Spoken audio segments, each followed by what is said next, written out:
Having fun in the hobby room. Hope you join me. Please subscribe. F86 build. Coming soon. More and more videos. Okay, here we are. Let's put battery ends on. You gotta be careful doing this, because these batteries can catch on fire, they can blow up, all types of horrible things can happen. Now, I have a rubber band on my handle to hold my trigger for me. I got my 4 new pieces of shrink tubing here. Oh. Guess what? I never thought of that. Well, I gotta get new shrink tubing. Okay. I got some bigger shrink tubing. We'll cut them in half. There's one red one and one black one. Now I'm going to put these on because you don't want to get going and forget to put your shrink tube on. Just hate the solder. Never take off these ends until you're ready to solder, because the wires can short out. Now I have a jig or a wooden stand to do the other end. This end, I'm going to grab in a pair of vice grips, and I mean, I'm not going to squeeze hard at all on them. That lock, I can just about pull that out. It's not squeezing too hard, not to wreck it. Okay, and some might not be overly fond of this, but I like to clean both of these contact points with the flux. Right, and we'll do the wire. Now, we're going to do the positive first. Pull that off. I missed the garbage. Oh well. Okay. I'm going to put some of the flux on there. They've already tinned that for me, I see. And I'm going to turn my soldering gun on. Okay, now I've done enough of these. I know the positive is the cross one and the negative is one up and down. So before anymore, we're going to go and we'll tin. See, the soldering iron gets hot. I'm going to tin this surface, a little bit of fresh solder. See, nice and shiny. And then I'm going to come over. I'm going to get this hot and push it down on there.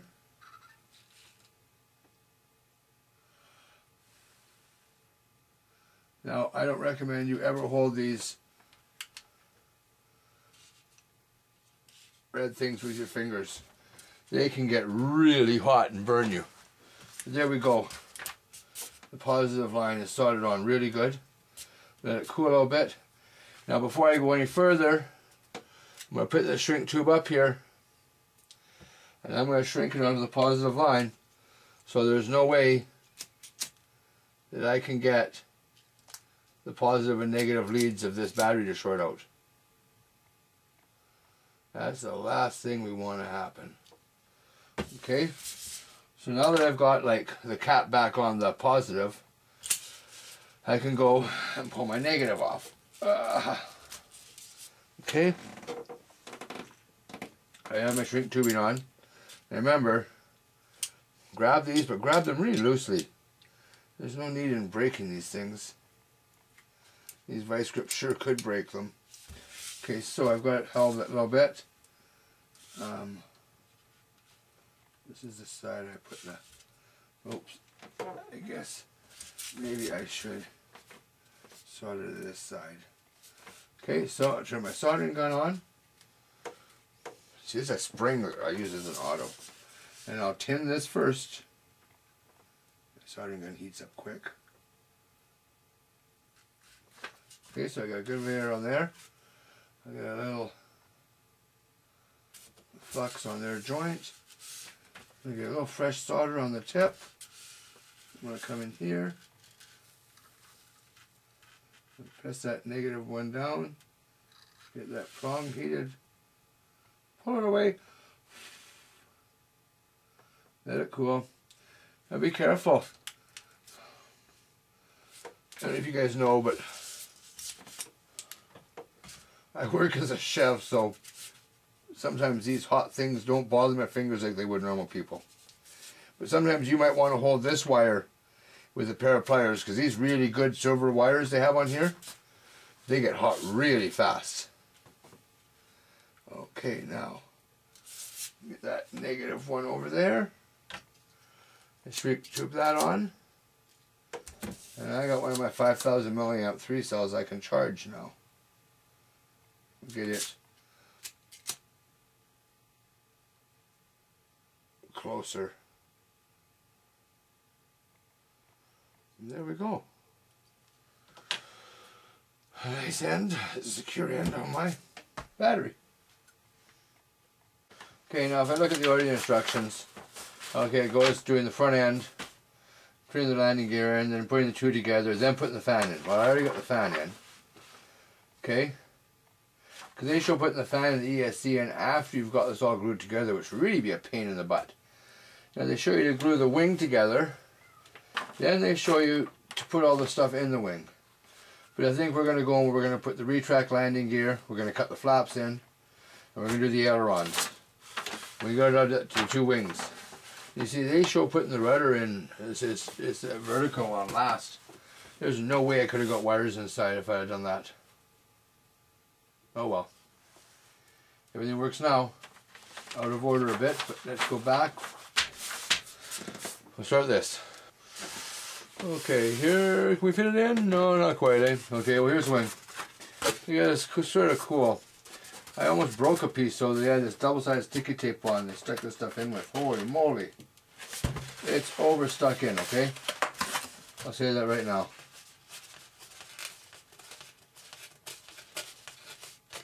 Anyways, I don't like it. There was some on the other wing where I actually broke this piece of foam taking it off. Anyways, now see in here though, look at this flaps here and the hinge there. Oh, to make them come down. I don't know how we're going to make this work. I'm going to have to look into this.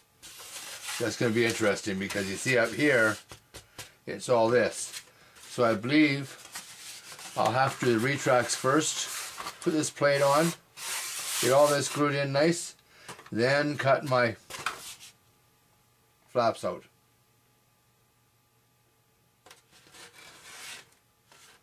I think that's what I've got to do.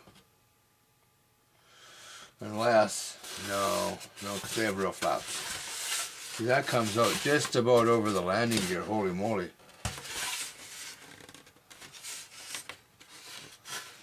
I don't know if I can make a hinge point there to make it come down. Because the landing gear will be in the way. Holy, look right there. That comes just right there. We'll have to see. We'll get started on this.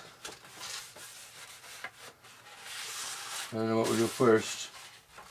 I mean, doing the servo here is going to be pretty easy.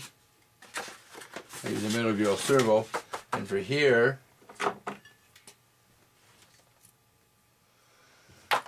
I'm going to use these servoless retracts. I'm going to put the wood in here like they call for.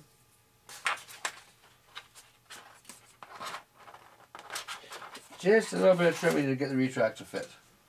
We'll get started in a minute.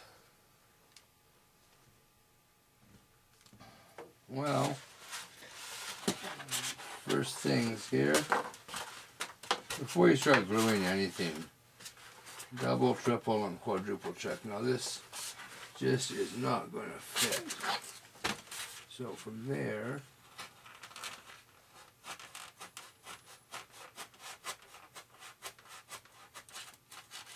like that, put that much on this side.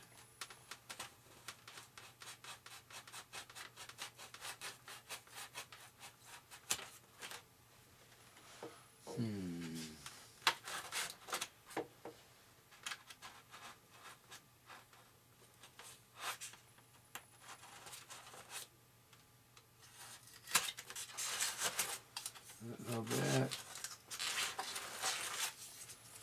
That little bit. Okay.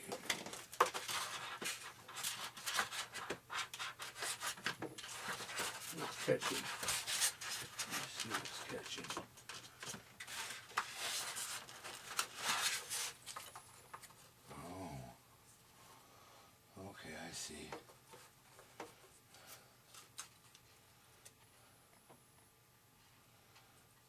Huh. Two little spots there in the wood. Well, you know how hard that is to fix? Second with the Dremel. So, you just get a Sharpie and I'll mark whereabouts I need that. There's two spots. Now, oh, I see. Why are some different? Some are rounded, and some are square. The square ones are bigger. I'm going to use these bigger square ones. They got 6 of these here.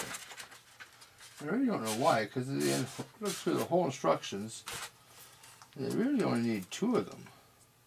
So, I really don't know why they have 6. Maybe because I get to choose, just to make it confusing.